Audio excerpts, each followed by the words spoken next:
Hello dear students, हम पढ़ रहे हैं लोभ और प्रीति निबंध आचार्य रामचंद्र शुक्ल के द्वारा लिखा हुआ, जिसके 2 भाग हमने पढ़ लिए हैं। आज हम पढ़ेंगे तीसरा भाग। पिछले वीडियो तक हमने पढ़ा था कि जो लोभी व्यक्ति होते हैं, लोभ की परिभाषा, प्रेम की परिभाषा, और लोभी व्यक्ति अपने लक्ष्य से भ्रष्ट नहीं होते, वो सच्चे योगी की भांति होते हैं। जैसे योगी अपने सुख को त्याग देता है, उसे न्याय अन्याय, मान सम्मान, प्रतिस्पर्धा, इससे कोई फर्क नहीं पड़ता। उसी प्रकार से पक्के लोभी को भी कोई असर नहीं होता। लोग उसकी निंदा करते हैं, उसका अपमान करते हैं, उसको भला बुरा कहते हैं, लेकिन उसे कोई फर्क नहीं पड़ता। उसे तो केवल पैसे चाहिए, उसे तो केवल धन चाहिए। वो इतने धन के लोभी हो जाते हैं कि कैसे भी करके बस उनके पास धन आना चाहिए, चाहे लोग उन्हें कितना भी भला बुरा क्यों नहीं कहे। तो पक्के लोभी अपने लक्ष्य से भ्रष्ट कभी नहीं होते हैं, कच्चे लोभी लक्ष्य से भ्रष्ट हो जाते हैं। जो पक्का लोभी होता है उसको ना क्रोध आता है, ना उसके मन में प्रेम, दया, करुणा, कोई भी भाव नहीं होते। अब हम आगे पढ़ेंगे कि प्रेम में क्या होता है। अब एक प्राणी के प्रति दूसरे प्राणी के लोभ का प्रसंग सामने आता है, जिसे हम प्रीति या प्रेम कहते हैं। जबकि इसके विपरीत हमने क्या देखा था कि जब एक प्राणी के हृदय के भीतर किसी वस्तु के प्रति लोभ आता है, तब तो होता है लोभ। और जब एक प्राणी के प्रति दूसरे प्राणी के हृदय में लोभ आता है, अर्थात उसके हृदय में कुछ उसके लिए आकर्षण होता है, तो वो किसका रूप होता है? प्रीति या प्रेम का रूप होता है। तो प्राणी प्राणी के हृदय के भीतर हो तब तो वो होता है प्रेम। और जब एक प्राणी के हृदय के भीतर किसी वस्तु के प्रति आकर्षण हो, तब वो होता है लोभ। यद्यपि किसी व्यक्ति की ओर प्रवृत्ति भी जब तक एकनिष्ठ नहीं हो, लोभ ही कही जा सकती है। यानी कि जब तक कोई हम केवल एक विशेष व्यक्ति की तरफ एकनिष्ठ नहीं होते ना, तब तक वो लोभ ही कहा जाएगा। पर साधारण बोलचाल में वस्तु के प्रति मन की जो ललक होती है उसे लोभ कहते हैं, और किसी व्यक्ति के प्रति जो ललक होती है उसको हम प्रेम कहते हैं। वस्तु और व्यक्ति के विषय भेद से लोभ के स्वरूप और प्रवृत्ति में कुछ भेद पड़ जाता है। इससे व्यक्ति के लोभ को अलग नाम दिया जाता है, पर मूल में लोभ और प्रेम दोनों एक ही हैं। इसका पता हमारी भाषा हमें देती है कि भाई मूल रूप से देखें तो लोभ होगा तभी तो प्रेम होगा। इन दोनों शब्दों को हम एक मानने के लिए हमारी भाषा की तरफ चलते हैं। किसी रूपवान या रूपवती को देखकर उस पर हम लुभा जाते हैं, तो लुभा जाना बराबर कहा जाता है। यानी लुभाना, प्रेम करना एक समान ही है। जैसे कि अंग्रेजी के प्रेमवाचक शब्द है लव, सेक्शन का है लुफू, लेटिन का है लुबेट। इन सब का संबंध संस्कृत के लोभ शब्द का लुभ धातु से स्पष्ट लक्षित होता है। भाई लोभ किससे बना है? संस्कृत भाषा के लुभ धातु से लोभ बना है। तो लव में भी लोभ के जैसा ही वर्ण आ रहा है। सेक्शन भाषा में लुफू है, लैटिन भाषा में लुबेट है। तो ये सब मिलकर एक लोभ के आसपास के ही शब्द हैं। इस वजह से कहा गया है कि लव यानी जो लोभ है और प्रेम है वो एक दूसरे से मिलते जुलते हैं। किसी व्यक्ति का लोभ वस्तु के लोभ से कितना विलक्षण होता है, अब हमें यह भी देख लेना चाहिए। भाई हमें एक वस्तु से लोभ करते हैं तो वो कैसा होता है, और एक व्यक्ति से लोभ करते हैं तो वो कितना अलग होता है, अब हम ये पहचानते हैं। विलक्षणता का सबसे बड़ा कारण है दोनों पक्षों में मनस्त्व का विधान। यानी दोनों पक्षों में मन का यानी हृदय का कैसा विधान है। जो लुब्ध होता है उसके भी हृदय होता है, और जिस पर लुब्ध होता है उसके भी हृदय होता है। अब वस्तु में तो हृदय होता नहीं। लोभ में अभी क्या बताया, वस्तु और व्यक्ति में होता है, और प्रेम व्यक्ति व्यक्ति में होता है। तो प्रेम में तो जिस पर हम लुब्ध होते हैं उसका भी हृदय होता है, और जो लुब्ध होता है उसका भी हृदय होता है। अतः किसी व्यक्ति का लोभी उस व्यक्ति से केवल बाह्य संपर्क रख के तुष्ट नहीं हो सकता। इस वजह से जब उन दोनों में ही मन है, उन दोनों में ही हृदय है, तो केवल वो बाह्य संपर्क रखे संतुष्ट नहीं होता, उसके हृदय का संपर्क होना भी आवश्यक होता है। अतः मनुष्य का मनुष्य के साथ जितना गूढ़, जटिल और व्यापक संबंध हो सकता है, उतना व्यापक संबंध एक वस्तु के साथ नहीं हो सकता। वस्तु लोभ के आश्रय और आलंबन, इन दो पक्षों में भिन्न भिन्न कोटि की सत्ताएं होती है। यानी जो आकर्षित हो रहा है वो, और जिस पर आकर्षित हो रहा है वो, ये दोनों अलग है। पर प्रेम एक कोटि की दो सत्ताओं का योग है। भाई वस्तु और व्यक्ति, ये तो दो कोटि की सत्ताएं हैं, क्योंकि एक में हृदय है, एक में नहीं है, एक सजीव है, एक निर्जीव है। जबकि प्रेम में तो ये दोनों एक ही सत्ता है, कि प्रेम में तो एक ही कोटि की दो सत्ताएं हैं, यानी दोनों ही व्यक्ति हैं। इससे कहीं अधिक गूढ़ और पूर्ण होता है, यानी वस्तु के लोभ से ये कहीं अधिक गूढ़ होता है, रहस्यपूर्ण होता है। वस्तु के भीतर लोभी चेतना का कोई विधान नहीं देखता। वस्तु है तो वो लोभी व्यक्ति उसमें चेतना का कोई विधान नहीं देखता, जिस पर प्रभाव डालने का वह प्रयत्न करे। यानी व्यक्ति उस वस्तु पर प्रभाव डालना नहीं चाहता, क्योंकि वो तो वस्तु है, उस पर कोई प्रभाव पड़ेगा ही नहीं। पर प्रेमी प्रिय की अंतर्वृत्ति पर प्रभाव डालने के लिए हमेशा तत्पर रहता है। प्रभाव डालने की यह वासना प्रेम उत्पन्न होने के साथ ही जाग जाती है और धीरे धीरे बढ़ती ही चली जाती है। ये बात तो आपको अच्छे से समझ में आ ही रही होगी। किसी वस्तु पर लुब्ध होकर कोई इस चिंता में कभी नहीं पड़ता कि उस वस्तु को मालूम हो जाए कि वह व्यक्ति उस पर लोभित है। पर अगर किसी पर लुब्ध या जब हम प्रेमासक्त हो जाते हैं, तो प्रेमी इस बात के लिए आतुर होने लग जाता है कि उसकी प्रिया या उसका प्रिय को उसके प्रेम की सूचना मिल जाए, कि जो सामने वाला है उस तक भी मेरा जो प्रेम है वो पहुंच जाए। उसे इस बात की चिंता रहती है कि प्रिय को भी उससे प्रेम हो गया है, कम से कम उसके प्रेम का पता लग गया है या नहीं। यानी वो इस बात में चिंतित रहता है कि उसको मैं कैसे बताऊं कि मैं भी तुमसे प्रेम करता हूं। वा निर्मोहिनी रूप की राशि जऊ उर हेतु न ठानती हवे है। बार ही बार विलो की घरी घरी सूरती तो पहचानती हवे है।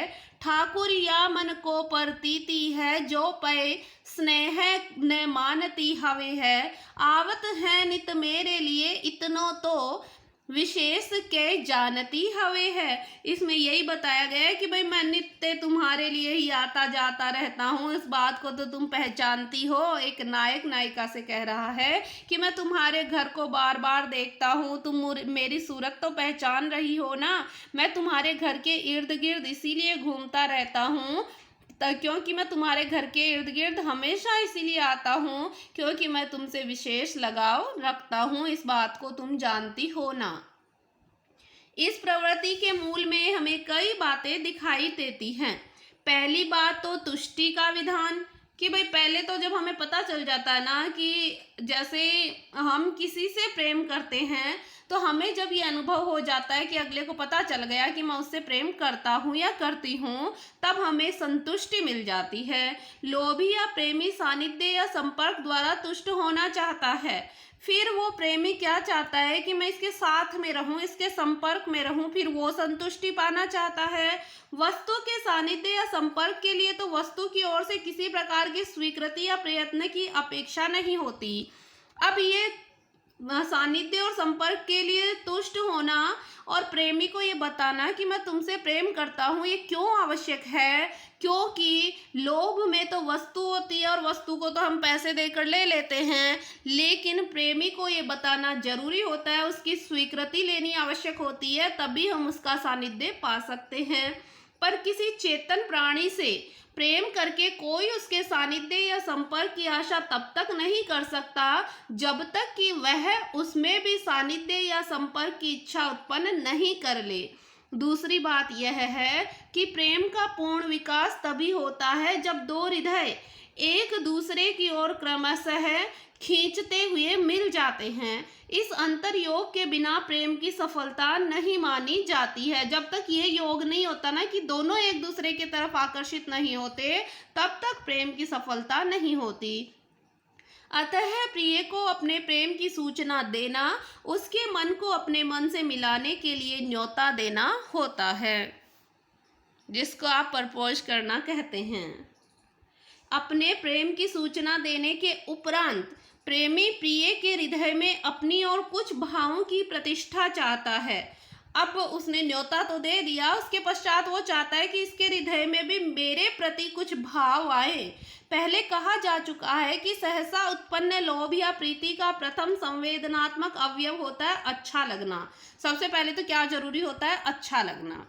वस्तु के संबंध में तो उसी वस्तु का अच्छा लगना काफी हो जाता है। भाई वस्तु अच्छी लग गई हमें, बस ठीक है। लोभियों को इस फेर में नहीं पड़ना पड़ता कि जो वस्तु उन्हें अच्छी लग रही है उस वस्तु को वे भी अच्छे लगे, ऐसी कोई आवश्यकता नहीं है लोभ में। पर प्रेमी ये चाहने लगता है कि जिस प्रकार प्रिय मुझे अच्छा लगता है उसी प्रकार मैं भी प्रिय को अच्छा लगूं, तथा वह अपना सारा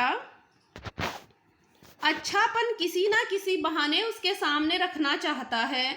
यह बराबर देखने में आता है कि जब कभी किसी नवयुवक का चित्त किसी युवती की ओर आकर्षित होता है, तब ऐसे स्थानों पर जाते समय जहां उसके दिखाई देने की संभावना होती है, उसका ध्यान कपड़े लत्ते की सफाई पर जाता है और सजावट की ओर कुछ अधिक ही हो जाता है। यही मेकअप वेकअप करना।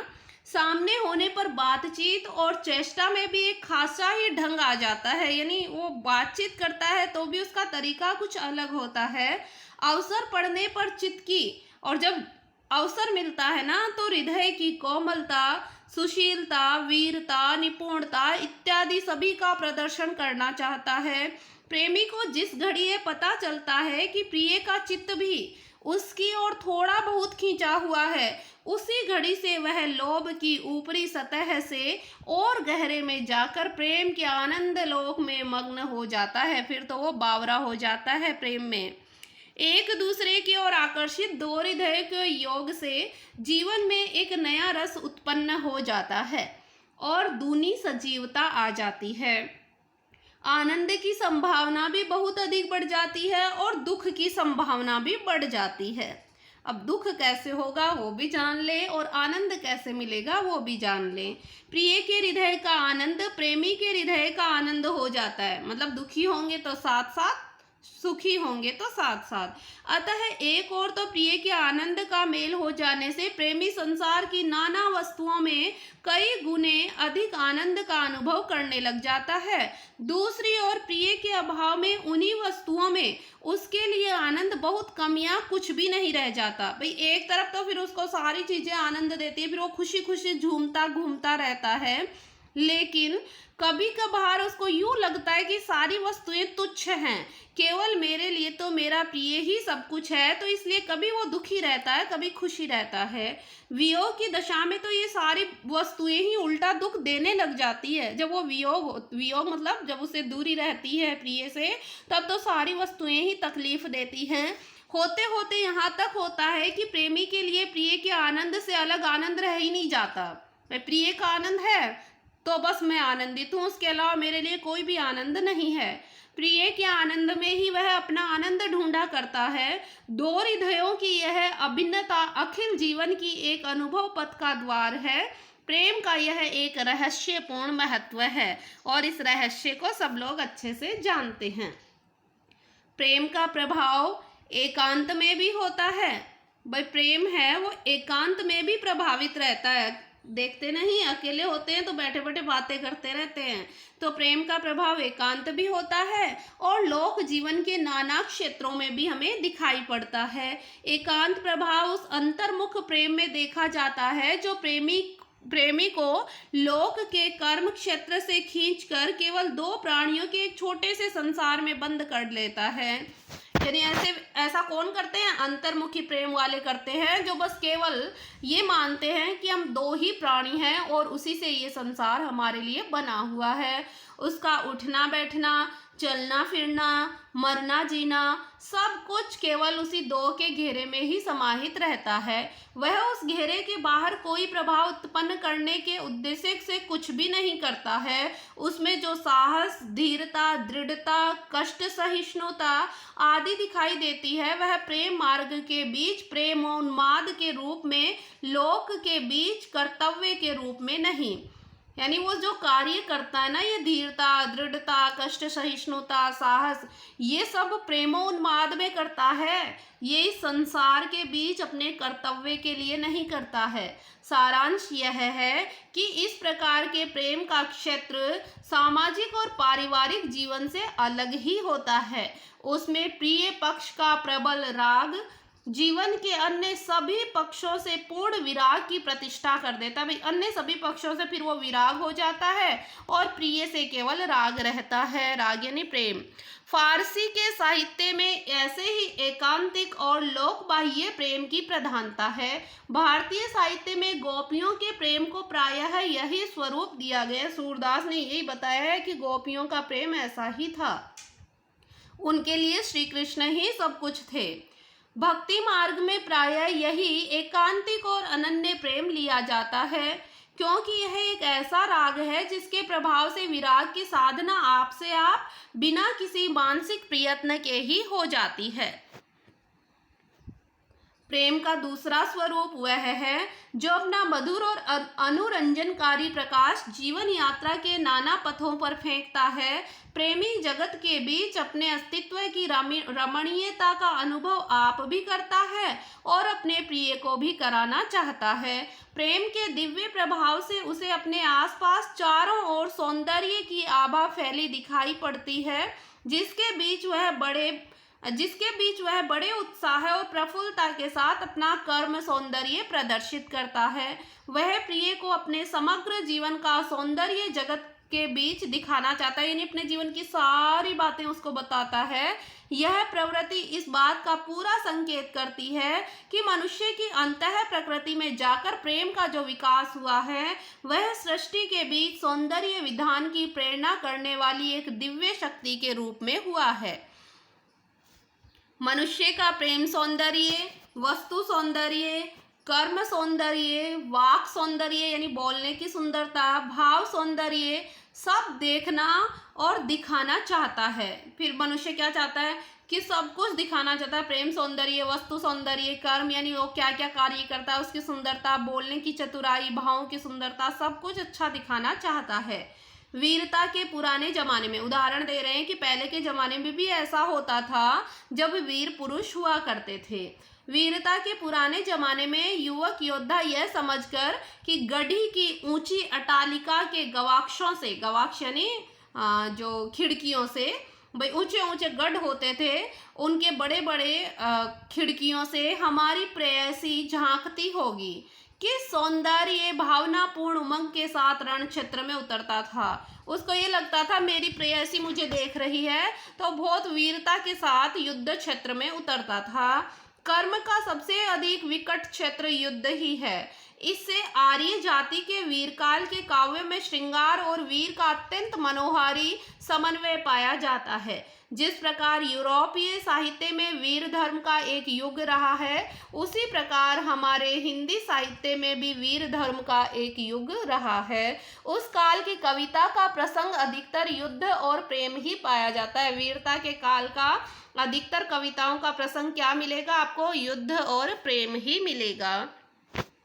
भारतीय प्रबंध काव्यों की मूल प्रवृत्ति लोक जीवन से संश्लिष्ट प्रेम के वर्णन की ओर रही है।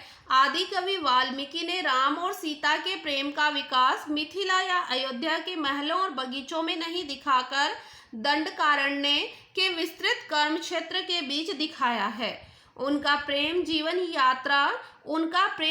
यात्रा के मार्ग में माधुर्य फैलाने वाला है, उससे अलग किसी कोने में चौकड़ी या आहें भरने वाला नहीं है। यानी उनका जो प्रेम है वो उनके मार्ग में आने वाली मधुरता है, यानी युद्ध है। उसके प्रभाव से वनचर्या में एक अद्भुत रमणीयता आ गई। भाई जब वो जाते हैं ना, तो वन में भी उनके विचरण करने से वन भी अद्भुत सुंदरता को पा गया था। सारे कंटीले पथ प्रसूनमय हो गए थे। जितने भी कांटे के रास्ते थे ना, वो राम और सीता के प्रेम के कारण प्रसूनमय यानी पुष्पमय हो गए थे। संपूर्ण कर्म क्षेत्र एक मधुर ज्योति से जगमगा उठा है। कोमलांगी यानी कोमल अंगों वाली सीता अपने प्रिय पति की विशाल भुजाओं और कंधों के ऊपर निकली हुई धनुष की वक्र कोटि पर मुग्ध, निविड़ और निर्जन काननों में निशंक विचरण कर रही है। खरदूषण की राक्षसी सेना कोलाहल करती आ रही है। राम कुछ मुस्कुराकर एक बार प्रेम भरी दृष्टि से सीता की ओर देखते हैं और फिर वीर दर्प से यानी वीरता के अहंकार से राक्षसों की ओर दृष्टि फेरकर अपना धनुष चढ़ाते हैं। उस वीर द्रप में कितनी उमंग, कितना उत्साह, कितना माधुर्य रहा होगा। सीता हरण होने पर राम का वियोग जो सामने आता है वह भी चारपाई पर करवटें बदलने वाला नहीं होता है, समुद्र पार कराकर पृथ्वी का भार उतारने वाला होता है। यानी राम ने भी वीरता का वर्णन दिया था। चारपाई पर पड़े पड़े करवटें नहीं बदली थी। सीता का हरण हो जाने के पश्चात युद्ध किया और सीता को वापस छुड़ाकर लाए थे। उस एकांतिक प्रेम की अपेक्षा जो प्रेमी को एक घेरे में उसी प्रकार बंद कर देता है जिस प्रकार कोई मरीज को एक कोठरी में डाल देता है। यानी ये एकांतिक प्रेम ना, ये ऐसे घेरे में बंद कर देता है जिस प्रकार से कोई मरीज है वो रोग के कारण एक कोठरी में दबा पड़ा रहता है। हम उस प्रेम को अधिक मान करते हैं जो एक संजीवन रस के रूप में प्रेमी के सारे जीवन पथ को रमणीय और सुंदर कर देता है। लेखक कह रहे हैं कि हम तो उस प्रेम को ज्यादा सम्मान देते हैं जो संजीवन रस के रूप में प्रेमी के सारे जीवन पथ के जितने भी कठिनता होती है उनको सुंदर बना देता है, रमणीय बना देता है। उसके सारे कर्म क्षेत्र को अपनी ज्योति से जगमगा देता है। जो प्रेम जीवन की नीरसता हटाकर उसमें सरसता ला दे वह प्रेम धन्य होता है। जिस प्रेम का रंजनकारी प्रभाव विद्वान की बुद्धि, कवि की प्रतिभा, चित्रकार की कला, उद्योगी की तत्परता, उद्योगी यानी उद्यम करने वाला, काम करने वाला, वीर के उत्साह तक बराबर फैला दिखाई दे, उसे हम भगवान का अनुग्रह समझते हैं। भगवत भक्ति के लिए हम तो प्रेम की यही प्रसिद्ध समीचीन मानते हैं। भगवत भक्ति के लिए भी प्रेम की यही एक अच्छी परिभाषा बताते हैं, यही एक अच्छी पद्धति है। जबकि प्रिय के संबंध से न जाने कितनी वस्तुएं प्रिय हो जाती है, तब उस परम प्रिय के संबंध से सारा जगत प्रिय हो सकता है। हम जिसको पसंद करते हैं उसके कारण हमें इस संसार की बहुत सी वस्तुएं अच्छी लगने लगती है, क्योंकि जो हमारे प्रिय को पसंद होगी वो हमें भी होगी। तब हम उस परम प्रिय के संबंध से सारा संसार हमें अच्छा लगने लग जाता है। शुद्धि भक्ति मार्ग में जगत से विरक्त का स्थान हम ढूंढते हैं और उस स्थान को नहीं पाते हैं। भक्ति राग की वह दिव्य भूमि है। भक्ति राग यानी प्रेम की वह दिव्य भूमि है जिसके भीतर सारा चराचर जगत आ जाता है। यानी जितना भी चर और अचर, ये सारा जितना भी संसार है वो सारा संसार भक्ति प्रेम की इस दिव्य भूमि पर है। जो भक्त इस जगत को ब्रह्म की ही व्यक्त सत्ता और विभूति समझेगा, भगवान के लोकपालक और लोक रंजक स्वरूप पर मुग्ध रहेगा, वह अपने स्नेह, अपनी दया और अपनी सहानुभूति को लोक में और अधिक फैलाएगा कि चारों ओर से उसे खींच लेगा। हम तो जगत के बीच हृदय के समय प्रसार में भक्ति का प्रकृत लक्षण देखते हैं, क्योंकि राम की ओर ले जाने वाला रास्ता इसी संसार से होता हुआ गया है कि भगवान से अगर हम प्रेम रखेंगे ना, तो फिर हम इस सारी प्रकृति से भी प्रेम रखने लग जाएंगे। जब कोई राम भक्त पुत्र कलत्र भाई बंधु का राग छोड़ने, कर्म पथ से मुंह मोड़ने और जगत से नाता तोड़ने का उपदेश देता है, तब मेरी समझ जवाब देने लग जाती है। अब लेखक कह रहे हैं कि जब कोई राम भक्त यह कहते ना कि पुत्र से नाता तोड़ दो, भाई बंधुओं से प्रेम छोड़ दो, केवल और केवल कर्म पथ की ओर मुंह मोड़ते रहो, जगत से नाता तोड़ दो, तब ये बात मेरी तो समझ में नहीं आती। मेरे देखने में तो वही राम भक्त सा लगता है। लेखक के अनुसार कौन राम भक्त है? जो अपने पुत्र कलत्र, भाई बहन, माता पिता से स्नेह का व्यवहार करता है, रास्ते में चींटियों को बचाता हुआ चलता है, यानी प्राणी हत्या, जीव हत्या नहीं करता। किसी प्राणी का दुख देखकर आंसू बहाता हुआ रुक जाता है। किसी दीन यानी किसी गरीब पर निष्ठुर अत्याचार होते देख क्रोध से तिलमिलाता हुआ अत्याचारों का हाथ थामने के लिए कूद पड़ता है, यानी अत्याचारियों पर अपना हाथ जमाता है। बालकों की क्रीड़ा देख विनोद से परिपूर्ण हो जाता है। लहलहाती हुई हरियाली को देख स्वयं भी लहलहा उठता है और खिले हुए फूलों को देख खिल जाता है। जो यह सब देख मुझसे क्या प्रयोजन, जो यह सब देख कर ये कह देता है ना कि मुझे इन सब से क्या लेना देना, कहकर विरक्त या उदासीन रहेगा, क्रोध, करुणा, स्नेह, आनंद आदि को पास तक नहीं फटकने देगा, उसे मैं ज्ञानी, ध्यानी, संयमी, चाहे जो कहूँ भक्त कभी भी नहीं कह सकूंगा। जो व्यक्ति ये सब कार्य नहीं करेगा वो एक अच्छा भक्त नहीं होगा। अच्छा भक्त भी तभी बन सकता है जब उसके हृदय के भीतर राग या प्रेम समाहित हो। राम का नाता सारे संसार से नाता जोड़ता है, तोड़ता नहीं है। सारा संसार, जो राम का भक्त होता है वो सारे संसार से रिश्ता रखता है, रिश्ता तोड़ता नहीं है। लोक मंगल की प्रेरणा का प्रयत्न करता है, इस संसार का मंगल हो वह यह चाहता है। इस संबंध में निर्वाह में जो बाधक बने भक्त के लिए वे अवश्य त्याज्य हैं। यानी जो इस संबंध के निर्वाह में बाधक बनते हैं, यानी कांटे बनते हैं, बीच रास्ता का बाधक बनते हैं, उनको भक्त जरूर छोड़ सकता है, चाहे वे अपने सुहृदय और स्नेही परिजन ही क्यों नहीं हो। जो बाधक बनते हैं वो चाहे फिर अपने अच्छे परिजन या अपने सुहृदय, अपने स्नेही क्यों नहीं हो, उनको छोड़ दो, वो अलग बात है। जैसे कि नाते सबे राम के मनियत सुहृदय सुसेव्य जहाँ लो, कि राम से अगर नाता रखते हो तो सुहृदय सुसेव्य, अगर जहाँ पर आपका कहना नहीं माने या बाधक बने तो उनको त्यागना पड़े तो त्याग दो। एकांतिक और लोकबद्ध प्रेम के इन दो स्वरूपों का परिचय हमारा हो चुका है। एकांतिक कौन सा बताया, प्रेमी वाला, लोकबद्ध कौन सा बताया, श्री राम वाला। तो इन दोनों से हमारा परिचय हो चुका है। अब हम प्रेमी और प्रिय इन दो पक्षों की पारस्परिक स्थिति पर कुछ विचार करना चाहते हैं। प्रेम कहीं तो दोनों पक्षों में युगबद्ध होता है, अर्थात आरंभ से ही सम रहता है। कहीं कहीं तो प्रेम क्या होता है कि जैसा आरंभ में ही समान चल रहा होता है, कहीं पहले एक में उत्पन्न होकर फिर दूसरे में होता है, और कहीं केवल एक में ही उत्पन्न होकर रह जाता है, यानी सामने वाला प्रेम करता ही नहीं है, दूसरे में होता ही नहीं, अर्थात विषम ही रह जाता है। अर्थात एक में तो, एक व्यक्ति में तो खूब प्रेम होता है और उसके सामने वाले में बिल्कुल नहीं रहता। पहले कहा जा चुका है कि किसी के प्रति प्रेम का प्रादुर्भाव होते ही प्रेमी से अपने प्रेम का परिचय देने के लिए आतुर होता है। पहले तो प्रेम होते ही क्या करता है, वो प्रेमी से अपना परिचय देता है। यह आतुरता तुल्यानुराग की प्रतिष्ठा के लिए होती है, जिसके बिना प्रेम सफल नहीं जान पड़ता। तुल्यानुराग के प्रयत्न की भी एक बंधी हुई पद्धति दिखाई देती है। तुल्यानुराग का मतलब है यानी तुलना में दोनों का प्रेम बराबर हो। दूसरों की ओर द्रवित करने वाली हृदय की दो कोमल वृत्तियां होती है, करुणा और प्रेम। अब प्रेम के साथ साथ करुणा के बारे में भी बताया है।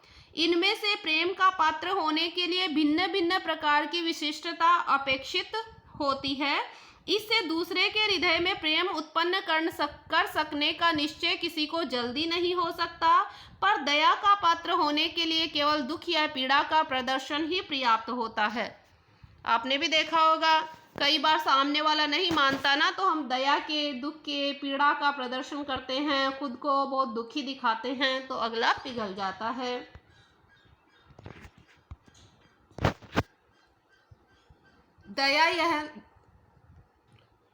दया का क्षेत्र अत्यंत विस्तृत है।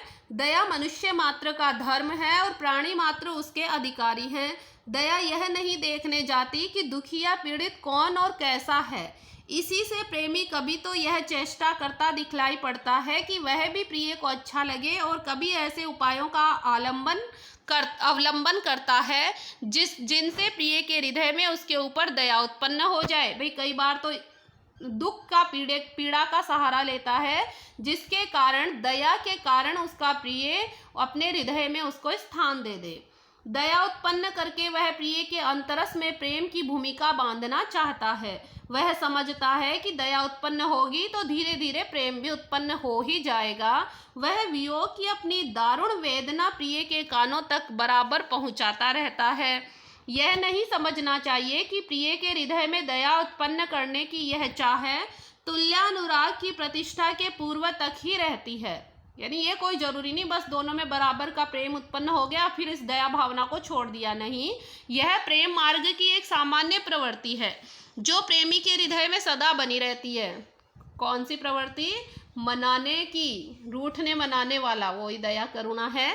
बात यह है कि जिस प्रकार दूसरे के हृदय में प्रेम उत्पन्न करने की जरूरत होती है, उसी प्रकार उस प्रेम को बराबर बनाए रखने की भी आवश्यकता होती है।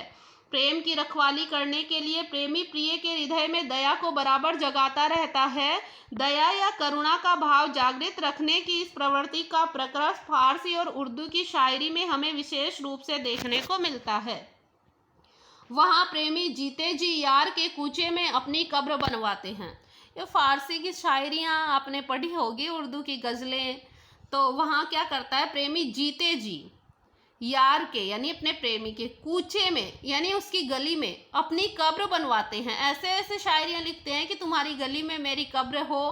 उस कूचे के कुत्तों के नाम अपनी हड्डियाँ वक्फ करते हैं और अपनी हड्डियों को उस गली के कुत्तों के नाम कर देते हैं और बार बार मरकर अपना हाल सुनाया करते हैं। मरण से बढ़कर करुणा का विषय और क्या हो सकता है? यानी मरने से बढ़कर और क्या दुख का विषय होगा। शत्रु तक का मरना सुनकर सहानुभूति का एक आध शब्द हमारे मुख से निकल जाता है। प्रिय के मुख से निकले हुए सहानुभूति शब्द सा प्रिय संसार में और कोई शब्द नहीं हो सकता। भाई प्रिय के मुख से अगर हमारे लिए सहानुभूति के दो शब्द निकल जाए ना तो हमें बहुत अच्छा महसूस होता है। बेचारा बहुत अच्छा था। प्रिय के मुँह से इस प्रकार के कुछ शब्दों की संभावना पर ही आशिक लोग अपने मर जाने की कल्पना बड़े आनंद से किया करते हैं। उनको यही अच्छा लगता है कि मेरे मरने पर तो ये कहेगी कि मैं बहुत अच्छा था। जबकि सहानुभूति के एक शब्द का इतना मोल है तब वर्षों का तो कोई मोल ही नहीं हो सकता। प्राण के बदले में वह सस्ता ही जचेगा। अगर मेरे रोने पर आंसू बहाएगी तब तो मुझे और भी सही है। यदि प्रेमी को यह निश्चय हो जाए कि मर जाने पर प्रिय की आंखों में आई हुई आंसू की एक बूंद वह देख सकेगा तो वह अपना शरीर छोड़ने के लिए तैयार हो जाता है। यह कहा जा चुका है कि तुल्यानुराग की प्रतिष्ठा हो जाने पर ही प्रेम को पूर्ण तुष्टि या सफलता प्राप्त होती है। हमारे साहित्य के पुराने आचार्यों ने एक पक्ष की प्रीति को रसाभास के अंतर्गत माना है।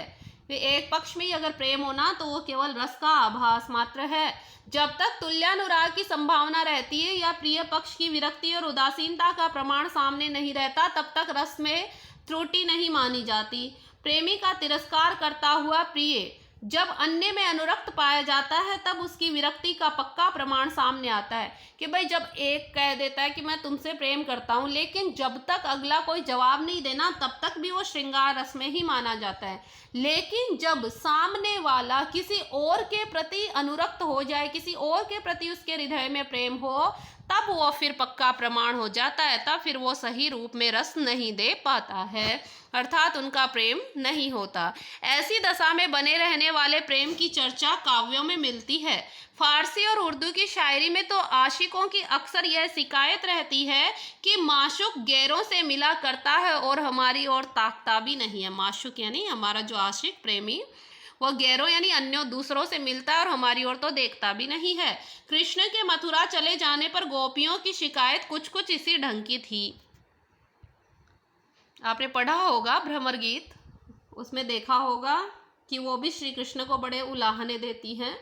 रस और रसाभास की बात छोड़ हमें प्रेम के उस स्वरूप पर विचार करना है जिसमें प्रेमी तो प्रेम में विहल रहता है और प्रिय उसकी ओर कुछ ध्यान ही नहीं देता या बराबर उसका तिरस्कार ही करता रहता है। क्या ऐसा प्रेम कोई प्रेम ही नहीं है, यह नहीं कहा जा सकता। प्रेमी तो प्रेम कर चुका है, उसका कोई प्रभाव प्रिय पर पड़े या फिर नहीं पड़े। भाई एक ने तो प्रेम किया है तो उसको तो हम प्रेम कहेंगे ही। उसके प्रेम में तो उसने कोई कसर नहीं छोड़ी। प्रिय यदि उससे प्रेम करके उसकी आत्मा को तुष्ट नहीं करता तो उसमें उसका क्या दोष है। तुष्टि का विधान न होने से प्रेम के स्वरूप की पूर्णता में कोई त्रुटि नहीं आ सकती। जहां तक ऐसे प्रेम के साथ तुष्टि की कामना या अतृप्ति का क्षोभ लगा दिखाई दे पड़ता है, वहां तक तो उसका उत्कर्ष प्रकट नहीं होता। पर जहां आत्मा तुष्टि की वासना विरत हो जाती है या पहले ही नहीं रहती, वहां प्रेम का अत्यंत निखरा हुआ निर्मल और विशुद्ध रूप दिखाई देता है। ऐसे प्रेम की अविचल प्रतिष्ठा अत्यंत उच्च भूमि पर होती है, जहां सामान्य हृदयों की पहुंच नहीं हो सकती।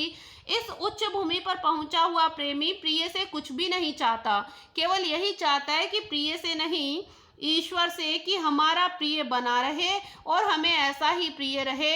इसी उच्च दशा का अनुभव करती हुई सूर की गोपियां भी कहती है कि कई बार क्या होता है कि एक व्यक्ति अपने प्रिय से बहुत अधिक प्रेम करता है, फिर भी उसको संतुष्टि नहीं मिलती, क्योंकि सामने वाला उससे बिल्कुल भी प्रेम नहीं करता। फिर भी उसका प्रेम उच्च दशा को प्राप्त कर लेता है, उत्कृष्ट प्रेम हो जाता है, जैसे कि सूरदास की गोपियों को हुआ था। गोपियों ने कहा कि कोई बात नहीं, श्री कृष्ण हमसे नहीं मिलने आते तो कोई नहीं, लेकिन जह जह रहो राज करो, तह तह लेहु कोटि सिरभार, कि तुम जहां भी रहो ना वहां पर खुश रहो, अपना राज्य करो। तुम्हारा जो भार है, प्रेम का भार, हम केवल हमारे सिर पर ही रख लेंगे। यह आशीष हम देती सूर सुनो, न्याहत खसे जनिबार, की हम ये आशीष तुम्हें दे रही हैं। सूरदास गोपियों के माध्यम से कह रहे हैं कि हम तुम्हें ये आशीष दे रहे हैं, तुम अपने कार्य से कार्य रखो। ऐसे प्रेमी के लिए प्रिय की तुष्टि या सुख से अलग अपनी कोई तुष्टि या सुख रह ही नहीं जाता। भाई प्रेमी खुश है तो मैं भी खुश हूँ। प्रिय का सुख संतोष ही उसका सुख संतोष हो जाता है। बंकिम बाबू की दुर्गेश नंदिनी आयशा का जगत सिंह पर अनुराग इसी उच्च भूमि पर लाकर छोड़ा गया था।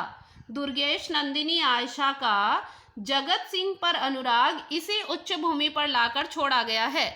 जिस दिन से उसे जगत सिंह और तिलोत्तमा के प्रेम का पता चल जाता है, दुर्गेश नंदिनी को जब ये पता चल जाता है ना कि जगत सिंह और तिलोत्तमा के बीच मध्य प्रेम है, उसी दिन से वह अपने प्रेम को भौतिक कामनाओं से मुक्त करने लगती है और अंत में तिलोत्तमा तथा जगत सिंह का विवाह कराकर पूर्ण शांति के साथ प्रेम के विशुद्ध मानस लोक में प्रवेश कर जाती है। प्रेमी यदि अपने प्रेम का कोई प्रभाव प्रिय पर नहीं देखे तो उसके सामने प्रेम की यही उच्च भूमि दिखाई पड़ती है। सानिध्य या संपर्क की कामना के त्याग द्वारा वह प्रेम रक्षा और शांति लाभ कर सकता है। यानी उसको शांति से रहना है तो फिर कोई बात नहीं, अगला प्रेम नहीं कर रहा तो उसको छोड़ो, बस वो खुश रहे जहाँ भी रहे। यदि उसमें यह क्षमता नहीं होगी तो प्रतिवर्तन द्वारा घोर मानसिक विप्लव और पतन की आशंका रहेगी, और अगर वह ऐसा नहीं करेगा तो फिर उस पर ऐसा रिएक्शन होगा कि वह उसमें मानसिक विप्लव, यानी वो मानसिक रूप से बहुत दुखी रहेगा और उसकी पतन की आशंका रह जाएगी। ईर्ष्या आदि बुरे भावों के संचार के रास्ते खुल जाएंगे। फिर वो क्या करेगा, उसे ईर्ष्या करेगा, मार काट लड़ाई झगड़ा होगा, यहाँ तक कि समय समय पर क्रोध का दौरा होगा और प्रेम का स्थान वैर ले लेगा, यानी शत्रुता हो जाएगी। प्रेम काव्यों में प्रायः रूप लोभ ही प्रेम का प्रवर्तक दिखाया जाता है। किसी के उत्कृष्ट रूप गुण पर कोई मुग्ध होता है और उसका प्रेमी बन जाता है, पर प्रेम का एक कारण और भी है जो रूप गुण से सर्वथा स्वतंत्र और उनकी अपेक्षा अधिक निश्चित प्रभाव वाला है, और वह है साहचर्य। कई बार रूप गुण ही नहीं, हम साथ साथ रहते तब भी प्रेम हो जाता है। देश प्रेम के अंतर्गत इसका उल्लेख हो चुका है, जैसे कि हमारा देश प्रेम। अब उदाहरण बता रहे हैं कि किसी अरब को अगर उसकी रेगिस्तानी जन्मभूमि से ले जाकर कश्मीर के हरे भरे मैदानों में उसको छोड़ दे तो भी वह अपने देश के वियोग में रोता जाएगा। इसी प्रकार जिन मनुष्यों के बीच कोई बचपन से या बहुत दिनों से रहता चला आता है, उसके प्रति उसके हृदय में एक स्थायी प्रेम होता है। इस साहचर्यगत यानी साथ रहने के अंतर्गत उपजा हुआ प्रेम में यह विशेषता होती है कि इसका वेग साहचर्य काल में तो कुछ अवसरों पर ही रह रहकर व्यक्त होता है। यानी जब वो साथ साथ रहते ना तब तो कभी कभार ही उनका ये प्रेम दिखाई देता है, कभी कभार ही प्रेम उमड़ता है, पर विच्छेद काल में, लेकिन जब वो अलग अलग हो जाते हैं तब बराबर प्रेम उमड़ता रहता है। भाई बहन, पिता पुत्र, इष्ट मित्र से लेकर चिर परिचित पशु पक्षी और वृक्ष तक का प्रेम इसी ढंग का होता है। रूप गुण की भावना से उत्पन्न प्रेम भी आगे चलकर कुछ दिनों में यह साहचर्य जन्य स्वरूप प्राप्त करता है। अतः प्रेम के स्वरूप का महत्व बराबर ध्यान में रखना चाहिए। साहचर्य प्रेम को भी हमें ध्यान में रखना चाहिए। लोभ या प्रेम की सबसे बड़ी विलक्षणता का उल्लेख करके अब हम निबंध समाप्त करते हैं। भाई लोभ और प्रेम की आपको बड़ी विलक्षण विलक्षण बातें बता दी। अब हम निबंध को समाप्त करने जा रहे हैं। यही एक ऐसा भाव है जिसकी व्यंजना हंसकर भी की जाती है और रोकर भी की जाती है, जिसके व्यंजक दीर्घ निश्वास और अश्रु भी होते हैं तथा हर्ष से पुलकित और उछल कूद भी होती है। इसके विस्तृत शासन के भीतर आनंदात्मक और दुखात्मक दोनों प्रकार के मनोविकार आते हैं। साहित्य के आचार्यों ने इसी से श्रृंगार के दो पक्ष कर दिए हैं। अब आपने रस पढ़ रखा होगा। रस में श्रृंगार रस जो रसों का राजा कहलाता है, उस श्रृंगार रस के दो पक्ष होते हैं, एक होता है संयोग और एक होता है वियोग पक्ष। तो संयोग श्रृंगार और वियोग श्रृंगार। कोई और भाव ऐसा नहीं है जो आलंबन के रहने पर तो एक प्रकार की मनोवृत्तियां और चेष्टाएं उत्पन्न करे और नहीं रहने पर बिल्कुल दूसरे प्रकार की। भाई ऐसा कोई व्यक्ति नहीं है जब उसका प्रेमी उसके सामने हो तब तो वो अलग प्रकार की चेष्टा करे और जब उससे दूर हो तो दूसरे प्रकार की। कुछ और भाव भी लोभ या प्रेम का सा स्थायित्व प्राप्त करते हैं। जैसे क्रोध बहुत दिनों तक अगर टिका रह जाए तो फिर वो द्वेष या बैर का रूप धारण कर लेता है। भी एक हमें अलग से बता रहे हैं कि भाव जब एक साथ रहते हैं तब भी उनमें कुछ अन्य भाव अलग से आ जाते हैं। जैसे हम किसी के प्रति सानिध्य में रहते हैं तो प्रेम उत्पन्न हो जाता है, उसी प्रकार से लगातार हम बहुत दिनों तक क्रोधित रहते हैं तो उस व्यक्ति से हमारा द्वेष बन जाता है, उसके हम शत्रु बन जाते हैं। और जुगुप्सा घृणा या विरक्ति का, या फिर हम उसे घृणा करते हैं या फिर हम उसे दूर रहना चाहते हैं, पर यह विशेषता और किसी में नहीं पाई जाती। मनुष्य की अंतर्वृत्तियों पर लोभ या प्रेम के शासन का यही दीर्घ विस्तार देखकर लोगों ने श्रृंगार को रसराज कहा है। और श्रृंगार रस को क्या कहा जाता है? रसों का राजा कहा जाता है। और यहीं पर हमारा निबंध भी समाप्त होता है। मैं आशा करती हूँ आपको निबंध अच्छे से समझ में आया होगा। अगले वीडियो में हम अगला निबंध पढ़ेंगे आचार्य रामचंद्र शुक्ल का। तब तक के लिए धन्यवाद।